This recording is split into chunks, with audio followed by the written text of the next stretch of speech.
Lionel স্কালোনির Argentina বিশ্বকাপের সেমিফাইনালে, কিন্তু সব ছাপিয়ে তিন তরুণ খেলোয়াড় নিকো পাস, জুলিয়ানো সিমিওনে এবং ভ্যালেন্টিন বার্কোর বেঞ্চে থাকা নতুন আলোচনার জন্ম দিয়েছে।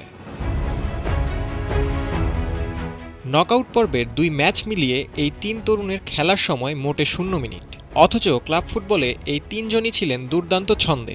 নিকো পাস ইতালির সিরিয়াতে কোমর হয়ে অন্যতম সেরা উদীয়মান মিডফিল্ডার। জুলিয়ানো সিমিওনে অ্যাটলেটিকো মাদ্রিদের জার্সিতে আক্রমণভাগে নিজের কার্যকারিতা প্রমাণ করেছেন, আর ভ্যালেন্টিন বার্কোর ফুলব্যাক হিসেবে ইউরোপে নিজের সামর্থ্যের জানান দিয়েছে। গ্রুপ পর্বের শেষ ম্যাচে জর্ডানের বিপক্ষে স্কালোনি কিছুটা রোটেশন করেছিলেন। সেখানেই বিরতির পর অল্প সময়ের জন্য মাঠে নামার সুযোগ পান নিকো পাস ও জুলিয়ানো সিমিওনে, কিন্তু এরপর রাউন্ড অফ 16 এবং কোয়ার্টার ফাইনালে তাদের কাউকে আর মাঠে দেখা যায়নি।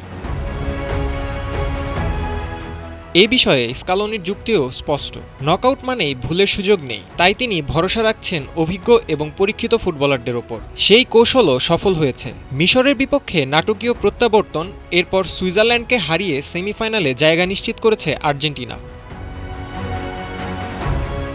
তবুও প্রশ্ন থেকে যাচ্ছে, এত ভালো ফর্মে থাকা তিন তরুণ কি অন্তত কিছু মিনিট সময় পাওয়ার যোগ্য ছিলেন না? ইংল্যান্ডের বিপক্ষে সেমিফাইনালে কি স্কালোনি এবার তারুণ্যের ওপর আস্থা রাখবেন, নাকি আবারও বেঞ্চেই কাটবে নিকো পাস, জুলিয়ানো সিমিওনে আর ভ্যালেন্টিন বার্কোর বিশ্বকাপের সবচেয়ে গুরুত্বপূর্ণ রাত?